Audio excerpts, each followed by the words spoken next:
अब हम स्टार्ट करते हैं हमारे चैप्टर के फर्स्ट टॉपिक से, दैट इज हेरिडिटी। सबसे पहले हेरिडिटी का मीनिंग क्या होता है? Heredity means transmission of character from one generation to another और from parents to offspring. Offspring means उनका बेबी, जो आने वाला बेबी है या फिर आने वाली जनरेशन है उसको हम ऑफस्प्रिंग बोलते हैं, या फिर जो वो रिप्रोड्यूस कर रहे हैं उसको हम इस इंडिविजुअल को ऑफस्प्रिंग डिनोट करते हैं बायोलॉजी में। अब हेरिडिटी की वजह से कुछ कुछ वेरिएशंस भी आते हैं। फॉर एग्जांपल पेरेंट्स में कुछ कैरेक्टरिस्टिक्स है बट सारे कैरेक्टरिस्टिक्स वो ट्रांसफ़र नहीं करते अपने ऑफस्प्रिंग में, कुछ कैरेक्टरिस्टिक्स वेरिएट करते हैं, कुछ डिफर करते हैं। तो ये जो चेंजेस होता है या ये जो वेराइटी आती है उसको हम वेरिएशंस बोलते हैं। वेरिएशंस का बहुत इम्पॉर्टेंट रोल है एवोल्यूशन में। अब ये हेरिडिटी और वेरिएशन किसका पार्ट है? ये पार्ट है हमारे जेनेटिक्स का। Genetics means the study of genes, जिसमें हम जीन्स की स्टडी कर रहे हैं। जो जीन्स हमारी ट्रांसफ़र हो रही है पेरेंट से ऑफस्प्रिंग में, उसको हम बोलते हैं उसकी स्टडी को जेनेटिक्स। जेनेटिक्स टर्म कॉइन किया था एक साइंटिस्ट है जिसका नाम विलियम बेटसन है। उन्होंने ये टर्म कॉइन किया और इसके बारे में हमें और कुछ डिटेल्स बताई। The first scientific explanation regarding inheritance, inheritance को लेके हमको सबसे पहला scientific explanation was given by the scientist Johann Mendel in the year 1866। इन्होंने सबसे पहले एक्सपेरिमेंट किया और इनहेरिटेंस के बारे में हमें कुछ चीज़ बताई इन द ईयर 1866। और एक्सपेरिमेंट किस पे किया? गार्डन पी पे। और एक्सपेरिमेंट के बाद इन्होंने कुछ लॉ पोस्टुलेट्स, हमें कुछ प्रिंसिपल्स दिए जिसके बेसिस पे हमें इनहेरिटेंस या फिर हेरिडिटी के बारे में स्टडी करना बहुत इजी हो गया। मेंडल के पोस्टुलेट्स देने के बाद और बहुत सारे साइंटिस्ट ने उसके ऊपर और डिटेल स्टडी की तो उन्हें ये पता चला कि बहुत सारे डेविएशंस आ रहे हैं या बहुत सारे चेंजेस जो डिफ़र कर रही है उसके पोस्टुलेट्स के हिसाब से। तो सबने अपनी अपनी और स्टडी पोस्टुलेट्स या फिर प्रोड्यूस किए या फिर पुट फॉरवर्ड किए। बहुत सारे scientist, for example Avery, MacLeod, McCarthy, Jacob and Monod, Griffith, ये सारे नाम के साइंटिस्ट ने अपनी अपनी अलग थियोरी और स्टडी की इस बारे में। और फिर उनके एक्सपेरिमेंट से ये पता लगा कि जो जेनेटिक मटेरियल ट्रांसफ़र हो रहा है या फिर जिससे कैरेक्टर्स ट्रांसफ़र हो रहे हैं एक जनरेशन से नेक्स्ट जनरेशन में, वो मटेरियल का नाम है DNA. DNA acts as a genetic material. यही हमको हेल्प कर रहा है, ये हमको हेल्प कर रहा है एक कैरेक्टर से दूसरे कैरेक्टर में ट्रांसफ़र करने में या फिर कुछ चीज़ें डिफ़र करने में या फिर जीन्स को कैरी करने में नेक्स्ट जनरेशन के लिए। तो उनकी स्टडी से हमको ये पता लगा कि DNA is the genetic material which is used for transferring characters from one generation to another. अब हमारी बॉडी बनी हुई है सेल से। सेल में प्रेजेंट है न्यूक्लियस।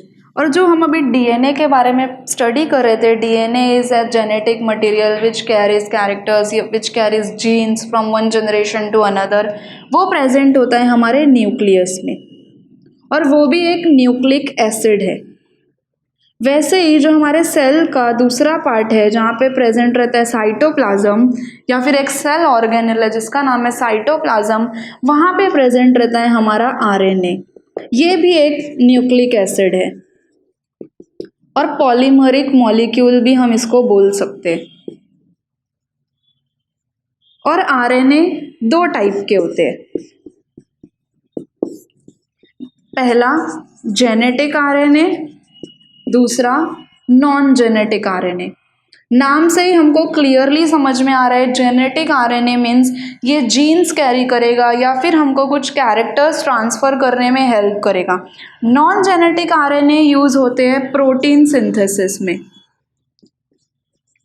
अब नॉन जेनेटिक आरएनए भी फर्दर क्लासिफाइड है 3 टाइप्स में जो प्रेजेंट है, एमआरएनए, आरआरएनए एंड टीआरएनए। अब इन तीनों का क्या रोल है या फिर ये कैसे हेल्प करते हैं हमें प्रोटीन सिंथेसाइज करने में, वो हम एक एक का स्टडी करके देखेंगे।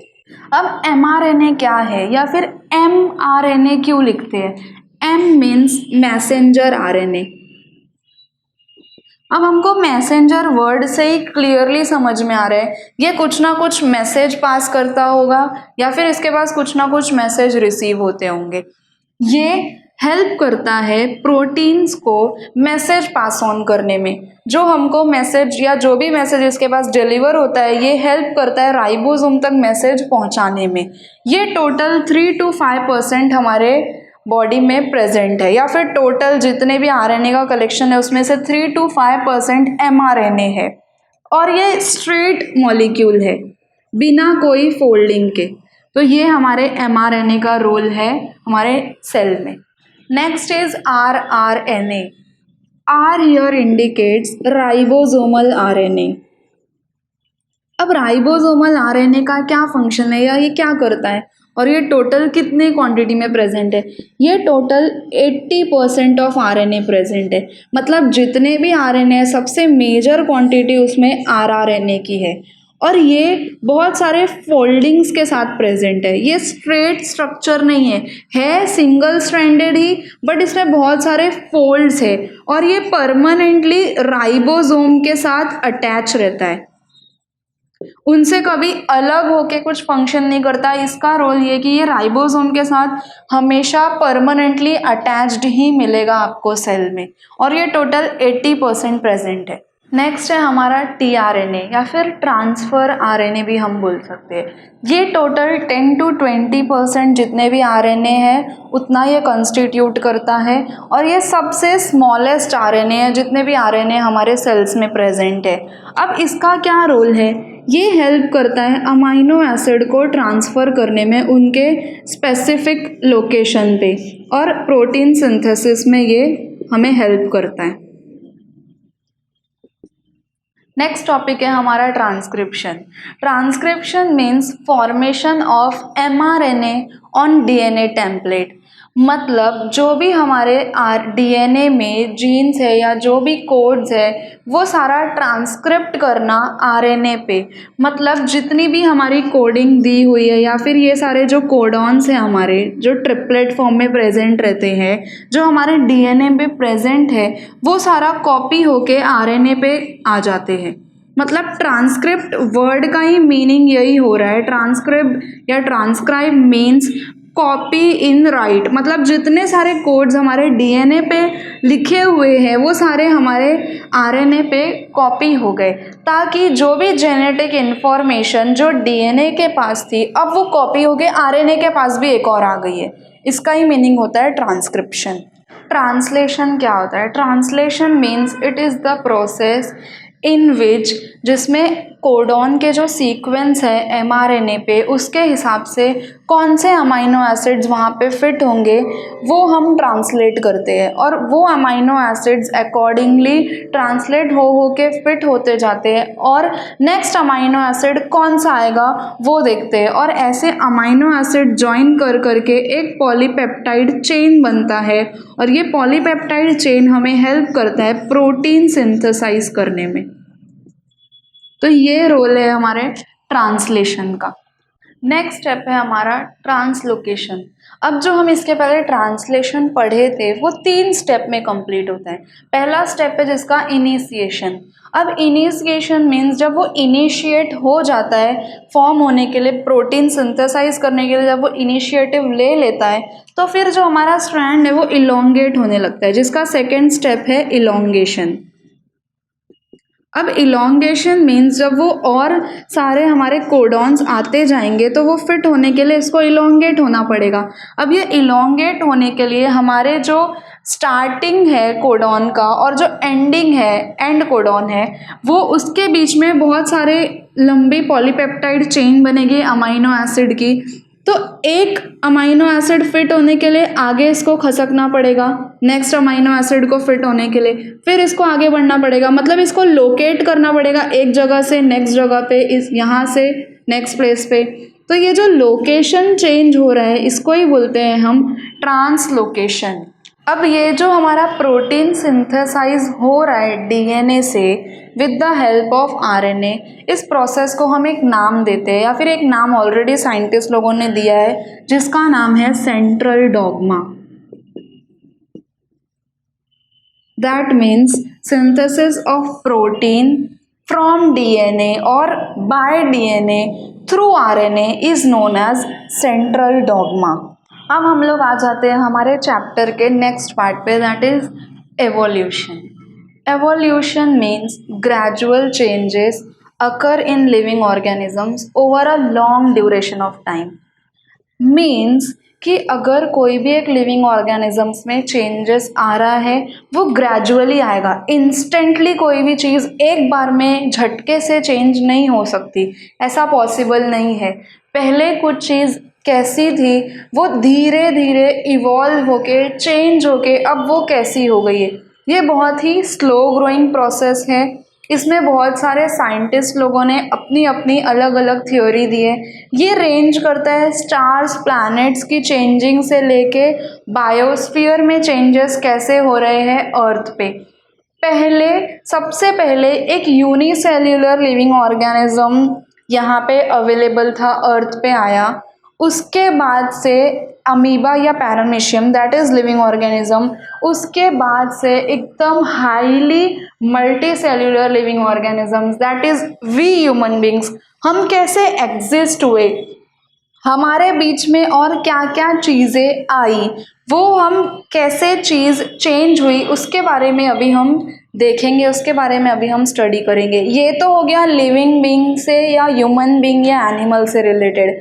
वेयर एज एक यूनिसेल्यूलर क्लोरेला नाम का प्लांट, उससे इवॉल्व होके अभी इतना huge multi cellular banyan tree कैसे अवेलेबल है, या फिर उनके चेंजेस कैसे हुए या वो कैसे इवॉल्व हुए, इसके बारे में अभी हम देखेंगे। नेक्स्ट है हमारा थ्योरी ऑफ इवोल्यूशन। मतलब इस थ्योरी के हिसाब से सबसे पहले लाइफ कहाँ पे आई और कैसे इवॉल्व हुई। सबसे पहले हमको एक लिविंग मटेरियल मिला दैट इज प्रोटोप्लाज्म। प्रोटोप्लाज्म वो है जो एक लिविंग मटेरियल बहुत सारे हमारे सेल्स में कंप्राइज करता है, जैसे कि साइटोप्लाज्म, न्यूक्लिक एसिड या फिर न्यूक्लियस भी हम बोल सकते हैं। सबसे पहले वाटर में ये हमें पाया गया, उसके बाद ये मिलने के बाद हमको यूनिसेल्यूलर ऑर्गेनिजम्स मिले। बट प्रोटोप्लाज्म के बाद यूनिसेल्यूलर ऑर्गेनिज्म मिलना बहुत ही कम ड्यूरेशन का काम नहीं था, ये ग्रेजुअली हुआ, स्लो ग्रोइंग प्रोसेस। धीरे धीरे पहले प्रोटोप्लाज्म मिला, उसके बाद धीरे धीरे चेंजेस होके इवॉल्व होके यूनिसेल्यूलर ऑर्गेनिजम्स मिले। अब over the period of 300 years और बहुत सारा टाइम लग के ग्रेजुअली हमको बहुत सारे कॉम्प्लेक्स ऑर्गेनिजम्स भी मिले। अब ये ऑर्गेनिजम्स मिले, ऐसे चीज़ें इवॉल्व हुई, इसके पीछे क्या क्या हमको एविडेंसेस मिले कि हाँ ये प्रूफ है ये चीज़ ऐसे आई होगी या ये चीज़ ऐसे डेवलप हुई। वो क्या क्या एविडेंसेस है हम स्टार्ट करते। अब उस एविडेंसेस में से सबसे पहला एविडेंस है morphological evidences. Morphological evidences means क्या होता है, मतलब बहुत सारी हमको सिमिलैरिटीज़ मिलेगी एनिमल्स के माउथ के स्ट्रक्चर पे, या फिर उनका आईज़ कहाँ पे प्लेस्ड है, या फिर उनके जो नॉस्ट्रल्स है जिनके फंक्शन सब में सेम है लेकिन कुछ ना कुछ सिमिलैरिटीज़ है उनके माउथ के शेप में या फिर स्ट्रक्चर में या उनके आईज़ के पोजीशन में। ये सारी चीज़ें हो गई एनिमल्स रिलेटेड। अब प्लांट रिलेटेड क्या हो सकता है, लीफ का शेप या फिर लीफ में जो वेनेशंस होते हैं ये सारे वो सिमिलर हो सकते हैं।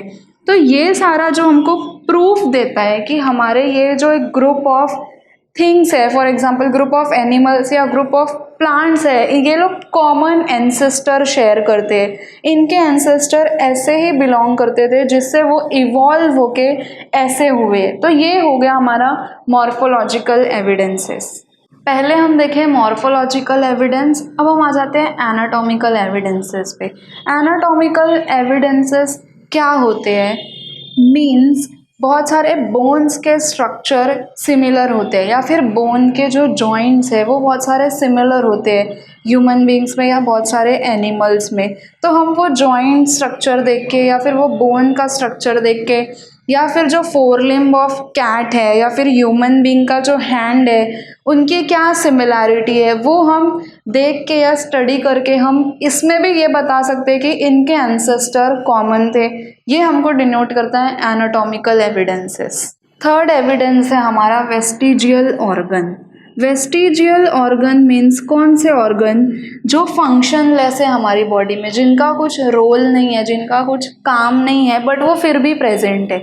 बट ये हमको कैसे एवोल्यूशन में एविडेंस दे रहा है, मतलब ये जो वेस्टिजियल ऑर्गन अभी फंक्शनलेस है वो पहले हमारे एंसेस्टर में काम करते थे या वो वहाँ पे फंक्शन करते थे, उनका वहाँ पे इम्पोर्टेंस था, वहाँ पे कुछ रोल था, जिसकी वजह से हम ये इंडिकेट कर पा रहे कि हाँ वहाँ से इवॉल्व होके इसमें भी ये चीज़ प्रेजेंट है, बट यहाँ पे इसका कुछ रोल नहीं है।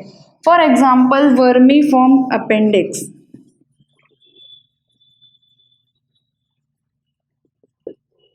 ये वर्मीफॉर्म अपेंडिक्स अभी भी ह्यूमन में प्रेजेंट है, बट ये पहले जो बहुत सारे हर्बीवोरस मैमल्स प्रेजेंट थे उनमें ये सेल्यूलोज डाइजेशन में हेल्प करता था, बट अभी भी ये प्रेजेंट है हमारी बॉडी में, बट अभी इसका कुछ रोल नहीं है, इसका कुछ यूज़ नहीं है, ये फंक्शनलेस ऑर्गन है जो हमारी बॉडी में प्रेजेंट है। बट ये पहले हर्बीवोरस एनिमल में प्रेजेंट था जब वो सेल्यूलोज डाइजेशन में हेल्प करता था, जिसकी वजह से हम इंडिकेट कर सकते हैं कि यहाँ पे प्रेजेंट था तो फंक्शनिंग था और वहाँ से इवॉल्व होके अभी वो प्रेजेंट है, बट यहाँ पे वो नॉन फंक्शनल है। तो ये भी एक एवोल्यूशनरी लाइन है जिससे हमको एविडेंस मिल रहा है कि हाँ चीज़ यहाँ से यहाँ आके इवॉल्व हुई है। वैसे ही एक कॉकेक्स नाम का ऑर्गन है जो अभी भी प्रेजेंट है, बट ये नॉन फंक्शनल है, इसका कुछ रोल नहीं है। बट पहले जो एप प्रेजेंट थे उनमें जो टेल प्रेजेंट थी ये उसका इंडिकेशन है, उसके थ्रू हम इंडिकेट कर सकते हैं कि जो टेल का प्रेजेंस है वो अभी भी ह्यूमन में है और ये वहाँ से इवॉल्व हुए हैं। तो ये भी हमारा एक वेस्टिजियल ऑर्गन है जो हमको एवोल्यूशनरी लाइन या फिर एवोल्यूशन इंडिकेट कर रहा है। अभी तक हम 3 एविडेंसेस के बारे में पढ़ चुके हैं। अब नेक्स्ट है हमारा palaeontological evidences. Palaeontological evidences means ये कैसे हमको प्रूफ दे रहा है या इसका क्या इम्पोर्टेंस है। मतलब लार्ज नंबर ऑफ बॉडीज़ या लार्ज नंबर ऑफ ऑर्गेनिजम्स बरी हो जाते थे या फिर वो ज़मीन के नीचे दब जाते थे या वाटर्स बॉडी के नीचे दब जाते थे due to certain disasters like flood, earthquake, volcano etcetera. अगर ऐसे कुछ डिज़ास्टर आया अर्थ पे जिसकी वजह से बहुत सारे ऑर्गेनिजम्स दब गए और वो बाहर आ ही नहीं पाए, तो इनका जो रिमेन्स होता है या जो इनके इम्प्रेशन है वो सच ऑर्गेनिजम्स के, वो पूरे वहाँ पे रह जाते हैं और फॉसिल बनाते हैं। अब इस फॉसिल को स्टडी करने के बाद हमको बहुत सारी चीज़ें ऐसी मिलती है, हमको ऐसी पता चलती है कि हाँ इससे ही चीज़ इवॉल्व होके अभी ऐसे चेंज हो गई है। तो study of fossil is very important aspect in evolution. तो इसको ही हम बोलते हैं पैलेंटोलॉजिकल एविडेंसेस। मीन्स जो चीज़ें बरी हो चुकी है बिलो द अर्थ या फिर below the soil under water, उसको ही हम बोलेंगे पैलेंटोलॉजिकल एविडेंसेस। नेक्स्ट है हमारा एम्ब्रियोलॉजिकल एविडेंसेस। इसमें क्या आएगा, इसमें जो हम लोग एम्ब्रियो की स्टडी कर रहे हैं या फिर एम्ब्रियो कैसे डेवलप हो रहा है from the egg stage to the adult stage तक की स्टडी को हम बोलेंगे एम्ब्रियोलॉजिकल एविडेंसेस या फिर स्टडी ऑफ एम्ब्रियोलॉजी। तो अब ये क्या इंडिकेट कर रहा है या फिर हमें ये कैसे एविडेंस दे रहा है, तो हम बहुत सारे एनिमल्स या बहुत सारे ऑर्गेनिजम्स के एग स्टेज से स्टडी करेंगे वो कैसे इवॉल्व होता है और वो कैसे बढ़ता है। तो बहुत सारी लिविंग ऑर्गेनिजम्स के एम्ब्रियोलॉजिकल स्टेज पे स्टडी करने के बाद हमें ये पता चला कि इनिशियल स्टेज पे सारे ऑर्गेनिजम्स एक जैसे रहते हैं, उनका इनिशियल डेवलपमेंट एग्जैक्ट सेम है सारे ऑर्गेनिजम्स पे, जिससे हम ये बता सकते हैं कि ये सारे लिविंग ऑर्गेनिजम्स का ओरिजिन एक है, बट ये इवॉल्व होके अलग अलग में, मतलब इनका जो ओरिजिन है सब में सेम है। तो ये हमको एक एविडेंस दे रहा है एवोल्यूशन में। नेक्स्ट टॉपिक है हमारा Darwin's theory of natural selection. अब इस थ्योरी में डार्विन ने क्या स्टडी किया? डार्विन कलेक्टेड वेरियस नंबर्स या innumerable numbers of specimens of plants and animals, और उनके ओरिजिन के बारे में या उनका क्या चेंजेस हो रहे हैं, क्या मॉडिफिकेशंस है, वो सारी चीज़ें स्टडी की। और वो स्टडी करने के बाद उन्होंने एक थ्योरी पुट फॉरवर्ड की, that is theory of natural selection. इस थ्योरी में क्या था या इस थ्योरी का मीनिंग था survival of the fittest. Means जो सबसे फिट ऑर्गेनिज्म है वही सरवाइव कर सकता है, अदरवाइज जो ऑर्गेनिज्म सस्टेन नहीं कर सकते या फिर जो वीक है वो कभी सरवाइव नहीं कर पाएंगे। बहुत सारे एनिमल्स या बहुत सारे प्लांट्स जो सारे अवेलेबल है अर्थ पे या नेचर में, वो सारे एक दूसरे से कंपटीशन कर रहे हैं या फिर थ्रेटनिंग मैनर में फाइट कर रहे हैं। अब उस कंपटीशन में या उस थ्रेटनिंग मैनर में फाइट करने के बाद जो उस कंपटीशन को सस्टेन कर पाएगा या फिर जो लड़ पाएगा वही सरवाइव कर पाएगा। उन्होंने इस थ्योरी को एक बुक में लिखा जिस बुक का नाम था ओरिजिन ऑफ स्पीशीज। ये थ्योरी को उन्होंने उस बुक में पुट फॉरवर्ड किया और यही थ्योरी से हमारे एवोल्यूशन आज चल रहा है, और ये थ्योरी को बाकी लोगों ने भी रेक्टिफाई किया या फिर गो थ्रू किया, और ये थ्योरी राइट प्रूफ हुई है एवोल्यूशन में। अब Darwin's theory of natural selection को जब बहुत सारे साइंटिस्ट लोगों ने और डिटेल में स्टडी किया तो कुछ कुछ ऑब्जेक्शंस भी मिले इसके अगेंस्ट। जैसे कि पहला ऑब्जेक्शन ये था कि जो सर्वाइवल ऑफ फिटेस्ट है वही एक फैक्टर नहीं है जो एवोल्यूशन में हेल्प कर रहा है। सेकंड, बहुत सारे स्लो चेंजेस भी हुए और बहुत सारे एब्रप्ट चेंजेस भी हुए। Abrupt means sudden changes, but जिसके बारे में डिटेल मेंशन नहीं की हुई थी इस थ्योरी में। थर्ड, बहुत सारे यूज़फुल मॉडिफिकेशंस भी हुए और बहुत सारे यूज़लेस मॉडिफिकेशंस भी हुए, बट कौन से यूज़फुल है कौन से यूज़लेस है और उनका क्या रोल है उसके बारे में भी डिटेल में मेंशन नहीं था। But other than this three objections, Darwin's theory एक माइलस्टोन था हमारे इस नेचुरल सिलेक्शन की थ्योरी में और बहुत हमको हेल्प किया एवोल्यूशन में। अभी हम स्टडी कर रहे थे Darwin's theory of natural selection, उसका क्या इम्पोर्टेंस था। नेक्स्ट आ जाते हैं हम लमार्किज्म पे। जेन बैप्टिस्ट लमार्क साइंटिस्ट का नाम है, जिन्होंने ये बताया कि मॉर्फोलॉजिकल चेंजेस की वजह से ही एवोल्यूशन होता है। अब मॉर्फोलॉजिकल चेंजेस कैसे होता है, उसके पीछे, वो चेंजेस होने के पीछे क्या रीज़न है।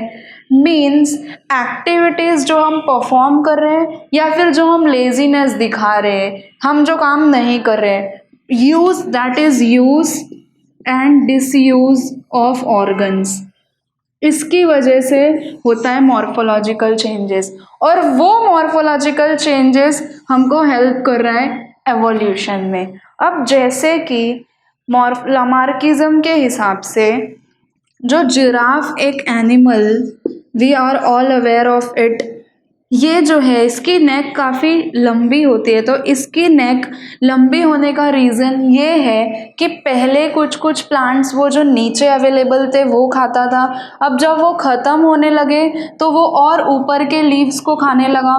ऐसे कर कर के जितने भी ऊपर लीव्स प्रेजेंट थे वो खाने लगा, जिसकी वजह से उसकी नेक और लंबी होते गई। That is, use of that particular organ helped in evolution, ये उसका मतलब था। नेक्स्ट बहुत सारी बर्ड जैसे कि ऑस्ट्रिच या फिर एमो जो लार्जेस्ट बर्ड है, ये फ्लाई नहीं करती है, तो इसका डिसयूज़ मतलब वो यूज़ नहीं कर रही या फिर ये उसका लेजीनेस है जिसकी वजह से उसकी जो विंग्स प्रेजेंट है वो बहुत वीक हो गई है। अब एनिमल्स लाइक डक और स्वैन जिसके विंग्स भी है जिसके लेग्स भी है, बट उसके लेग्स काफ़ी स्ट्रॉन्ग हो गए हैं, क्यों? क्योंकि वो स्विमिंग करने में उसको हेल्प कर रहा है। तो ये सारे जो यूज़ और डिसयूज़ ऑफ ऑर्गन्स हैं ये अकर होते हैं ड्यू टू मॉर्फोलॉजिकल चेंजेस, और वो मॉर्फोलॉजिकल चेंजेस हमें हेल्प कर रहा है एवोल्यूशन में। तो ये पूरी थ्योरी थी जेन बाप्टिस्ट लमार्क की, जिसको हम बोलते हैं लमार्किज्म। नेक्स्ट है हमारा speciation, that means formation of new species of plants and animals is the effect of evolution। बहुत सारी species अलग अलग geographical conditions में survive करती है, ऐसे ही बहुत सारे species में variations और changes भी आते हैं through genes, या फिर जेनेटिक वेरिएशन भी आता है जीन्स की वजह से, जो हेल्प करता है हमें एवोल्यूशन में। नए नए कैरेक्टर्स भी हर एक स्पीशीज़ में ट्रांसफ़र होंगे जो डिफ़र करेंगे एग्जिस्टिंग वाले स्पीशीज़ से, तो ये भी हमारे एक एवोल्यूशन का पार्ट है। नेक्स्ट टॉपिक है हमारा ह्यूमन एवोल्यूशन। ह्यूमन कैसे इवॉल्व हुए? अभी तक तो हम एनिमल्स के बारे में देख रहे थे, प्लांट्स के बारे में देख रहे थे, उनके बारे में क्या क्या एविडेंसेस मिले। अब ह्यूमन बीइंग का एवोल्यूशन कैसे हुआ हम वो देखेंगे यहाँ पे। ह्यूमन्स सबसे पहले जो ह्यूमन बीइंग का एवोल्यूशन है वो 4 स्टेज में कंप्लीट हुआ।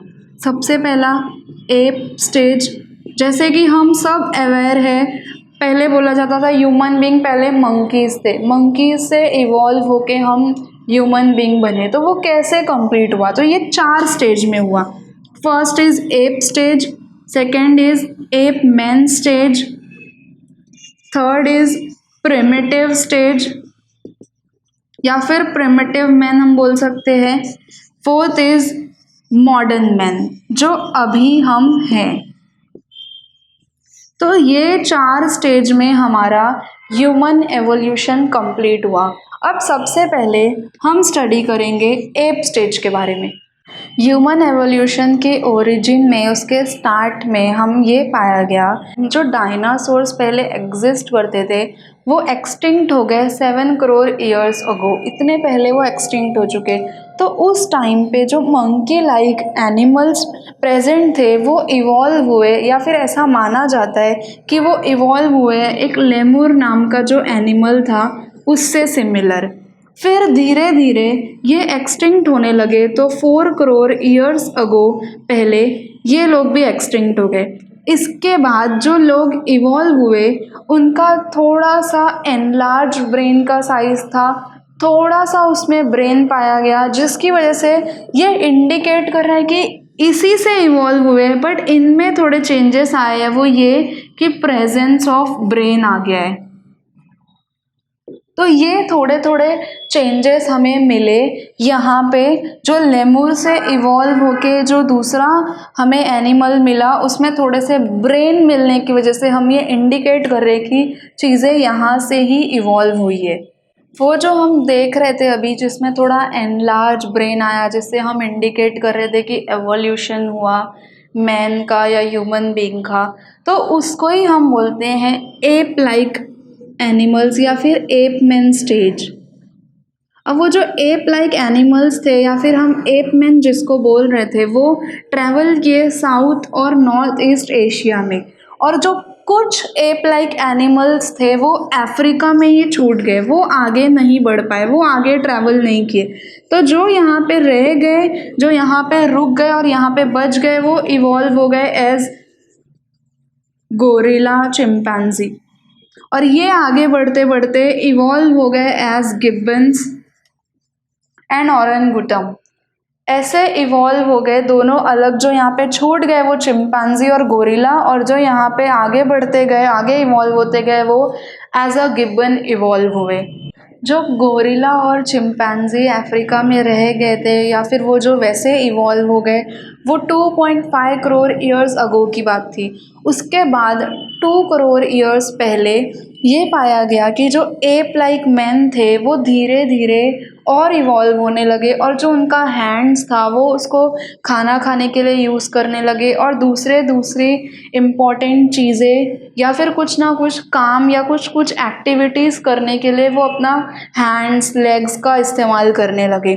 और उसके बाद और धीरे धीरे जो उनकी लंबार बोन प्रेजेंट थी वो और ज़्यादा इवॉल्व हुई और वो इरेक्ट पोजीशन में हो गई, जिसकी वजह से वो जो पहले बेंड होके चलते थे अब वो स्ट्रेट इरेक्ट पोजीशन में खड़े हो सकते हैं और इजीली वॉक कर सकते हैं। तो ये भी एक इवॉल्वमेंट हुआ और ऐसे डेवलपमेंट होने की वजह से या फिर हम ऐसे इंडिकेट कर सकते हैं कि हाँ ऐसे ऐसे लोग इवॉल्व होके पहले बेंड होके चलते थे, अब वो इरेक्ट स्ट्रेट होके वॉक कर सकते हैं और अपना हैंड्स और लेग्स कुछ ना कुछ एक्टिविटीज़ में यूज़ कर रहे हैं। तो ऐसे भी उनका इवॉल्वमेंट हुआ। फिर वो जो एप लाइक एनिमल्स के बारे में अभी हम देख रहे थे कि उनका पोस्चर स्ट्रेट हो गया, उनके ब्रेन्स थोड़े से डेवलप हो गए, वो अपने हैंड्स और लेग्स यूज़ कर रहे हैं। तो उसका इवॉल्वमेंट होने के बाद हम ये इंडिकेट कर रहे थे कि ये ह्यूमन जैसे थोड़े थोड़े लगने लगे, तो इसको हम बोलने लगे ह्यूमन लाइक एनिमल्स। और ये जो फॉरेस्ट में रहते थे पहले, वो फॉरेस्ट से इवॉल्व होके अब लैंड पे रहने के लिए शिफ्ट हो गए, क्योंकि forest due to certain conditions dry हो गया, जिसकी वजह से वो लोग को फॉरेस्ट छोड़ के लैंड पे आना पड़ा। तो जो फर्स्ट ह्यूमन लाइक एनिमल था उसका नाम था रामापिथेकस और ये पाया गया ईस्ट अफ्रीका में।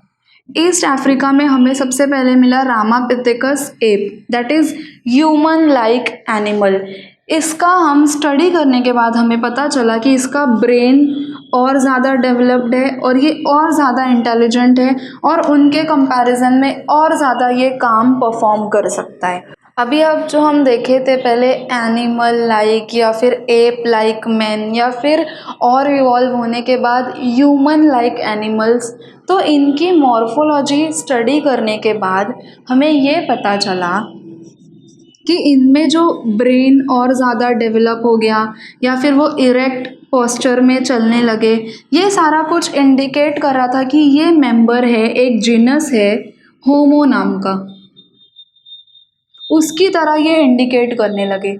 तो उसमें ये आते हैं या फिर उसमें हम इनको इंक्लूड कर सकते हैं। इसीलिए आज एक जो मॉडर्न मैन है वो होमो सेपियंस के अंडर में आता है।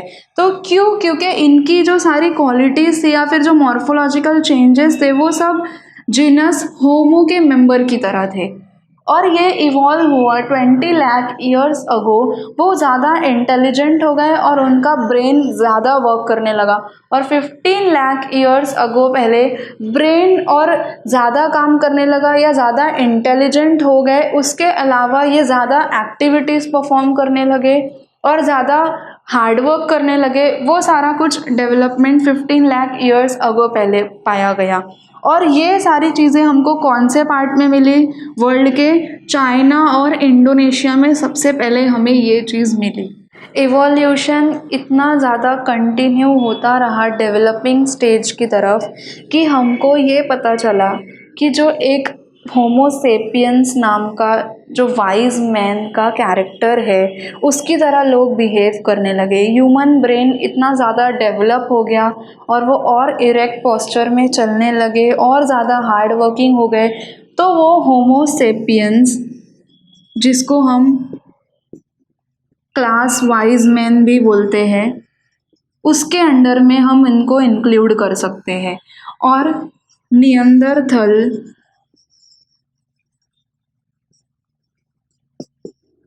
मैन को हम बोल सकते हैं first man to come under class wise man. फिर नियंदरथल मैन का डेवलपमेंट हुआ, उसके बाद क्रो मैग्नन मैन आए एग्जिस्टेंस में 50,000 ईयर्स अगो। उनका भी डेवलपमेंट इतना ज़्यादा था कि उनके पास भी अच्छे खासे इंटेलिजेंस थी, वो अपना काम खुद परफॉर्म कर सकते थे, ईजीली उनको फूड मिल सकता था। तो ऐसे करके धीरे धीरे इवॉल्वमेंट हुआ और ये इवॉल्वमेंट या फिर ये जो डेवलपमेंट था वो पहले के कंपैरिजन से फास्टर हो गया और ईजियर हो गया। और लोगों को स्टडी करने के लिए भी इजी हो गया और वो इजीली पता लगा सकते थे कि कैसे डेवलपमेंट हुआ, क्या इसके पीछे एविडेंस है, क्या प्रूफ है और पहले कैसे थे अब वो कैसे हो गए, ये सब कुछ इजीली इंडिकेट कर सकते थे और ये सब चीज़ इजी हो गई as compare to the earlier one. और धीरे धीरे जब ह्यूमन बीइंग इवॉल्व होने लगा, जब उसके पास और नॉलेज आ गई और सारी चीज़ें ब्रेन का यूज़ करने लगा, तो 10,000 ईयर अगो पहले कल्चरल डेवलपमेंट भी स्टार्ट हुआ। वाइज मैन जो है वो एग्रीकल्चर करने लगा या फिर कल्चर के बारे में क्या इम्पोर्टेंस है, उसका क्या रोल है हमारी लाइफ में, वो सारी चीज़ों का उसके पता चला। उसके बाद 500 ईयर्स अगो पहले आर्ट ऑफ राइटिंग का भी एग्जिस्टेंस हुआ। लिखने का क्या इम्पोर्टेंस है, कैसे लिखना है, क्या अल्फ़ाबेट्स है, कैसे ड्राइंग करना है, वो सारी चीज़ें भी धीरे धीरे इवॉल्व हुई। देन 400 ईयर्स अगो पहले मॉडर्न साइंस का डेवलपमेंट हुआ। मॉडर्न साइंस के थ्रू हम बहुत सारी चीज़ों का और स्टडी कर सकते हैं और चीज़ डिस्कवर कर सकते हैं with the help of modern science. Then 200 years ago पहले इंडस्ट्रियल सोसाइटी का भी डेवलपमेंट हुआ, वो भी एग्जिस्ट हुई और इंडस्ट्रियल सोसाइटी में हम फिर रहने लगे और सोसाइटी का क्या कल्चर है वो सब के थ्रू हम और स्टडी करने लगे और ज़्यादा इवॉल्व होने लगे। एंड नाउ अभी हम ये स्टेज पे पहुंच गए कि अभी हम और डिटेल ह्यूमन एंसेस्ट्री के बारे में स्टडी करते हैं ताकि जिससे हमको पता चल सके कि और लोग कैसे इवॉल्व हुए हैं और एवोल्यूशन की क्या हिस्ट्री है अगर कुछ रह गई है तो। And still we are searching about the human ancestry detail and still it is going on in today's time.